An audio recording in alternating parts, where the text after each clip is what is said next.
Okay, so now we're going to go over how to load the film onto reels and put that reel into a canister so that we can develop the film but not expose it to light.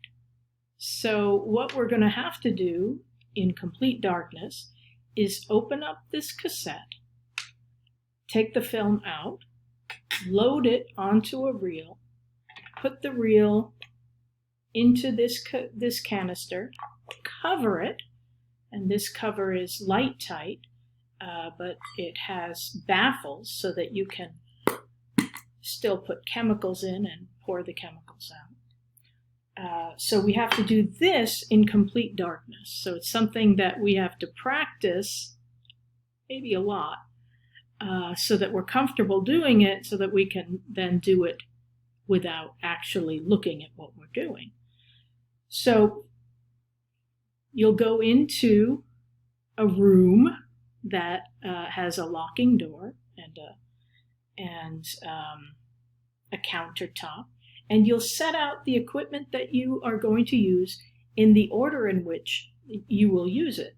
So your film, you then need a can opener to open the film cassette, scissors to cut the little leader off the film, then your reels or reel, and the cassette, the canister. I brought one of these to show you because you can develop more than one roll at once if you want to. It needs to be the same type of film, or at least film that will develop for the same amount of time. And we have charts for you to check that out. So this canister, which takes a total of 16 ounces of fluid, will take 2 of these cassettes, 2 of these reels. I'll set that aside for now and set aside one of these reels because we just have one roll. So the film cassette has 2 sides, one of which has the little central spool sticking out.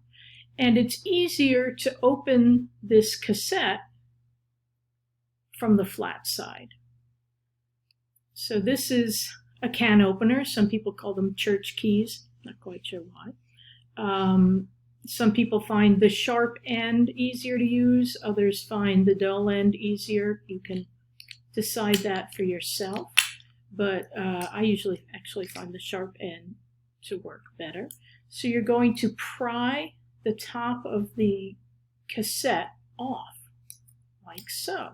And again, this is in darkness, but this is a practice roll of film, so that's okay. So set that aside, and then I'll pop the film out, like so. You want to be very careful with film, even in the dark. The film has 2 sides. The shiny side is called the base side. The dull side is the emulsion side. And you want to take particular care when touching the film, not to touch the emulsion side. You can't help it sometimes, but you want to be careful. The film naturally curves in to the emulsion side. So the first thing you're going to do is cut this leader off. Now you want to be careful because you're doing this in the dark. So don't cut your fingers, please. I had a student who did cut his finger badly doing this, so please be careful. But you want to cut it as straight as possible, as close to the tongue part as possible, and as straight as possible, like so. And then you'll set the scissors down. You'll need them again, but not yet. So the next thing that you're going to have to do is get this film onto the reel. There are a couple of types of reels, but the reels that most people use are these stainless steel reels. And inside here, there are 2 prongs. Sometimes they're called rabbit ears.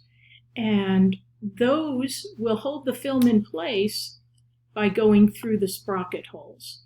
So what you need to do is insert the film into this little gap and then bend it over the rabbit ears so that the film stays in place.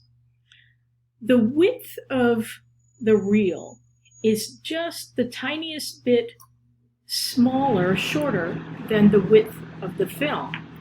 And that is so that the film will not just come unrolled on the reel. But in order to load it, you need to bow it just slightly, like so. And so what I'm going to do is hold the reel so that the ends of the spirals are facing my dominant hand. So I'm right-handed, so I hold the film in my right hand and the reel in my left hand. If you are left-handed, you'll hold the film in your left hand, hold the reel in your right hand, with the ends of the spirals facing your dominant hand. In either case, you're going to then insert the film into this gap here that's just in front of the rabbit ears. Now I'm going to have to switch back because I'm not so ambidextrous as to be able to load film in my non-dominant hand.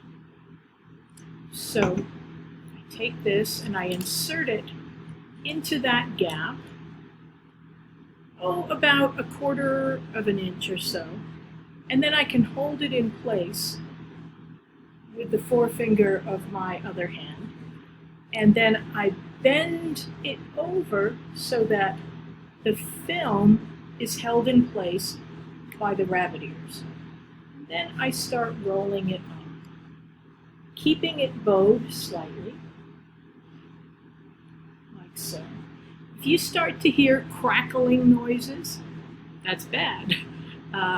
Unroll it and start again. You must insert it so that the film rolls to its natural curve. If you try and insert it with the emulsion side up, it just won't load. It'll start crackling and bending, and you'll damage it, and that's bad. And it won't load right.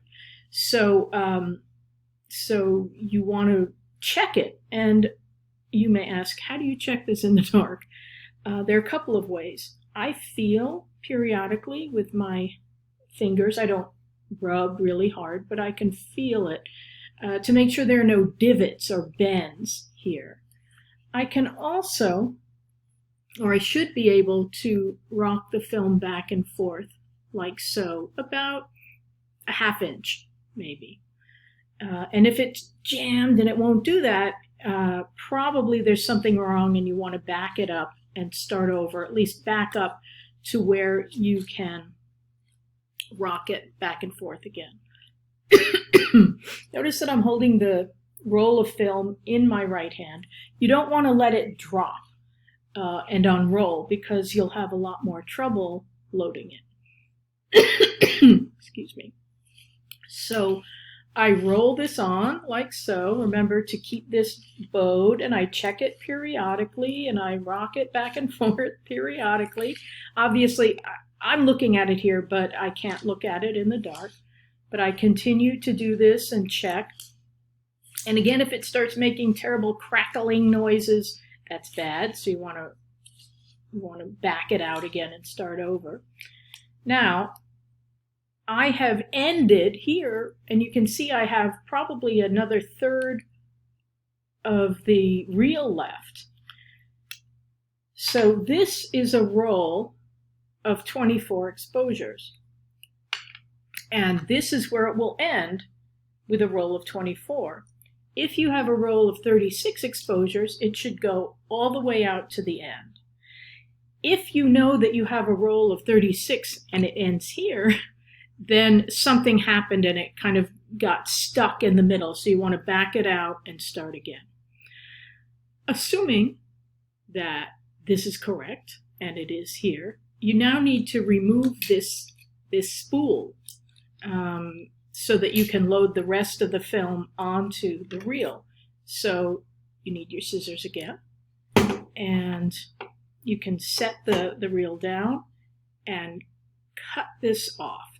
And you want to do it as close to the spool as possible, because at this end of the film, the frames go all the way to the edge.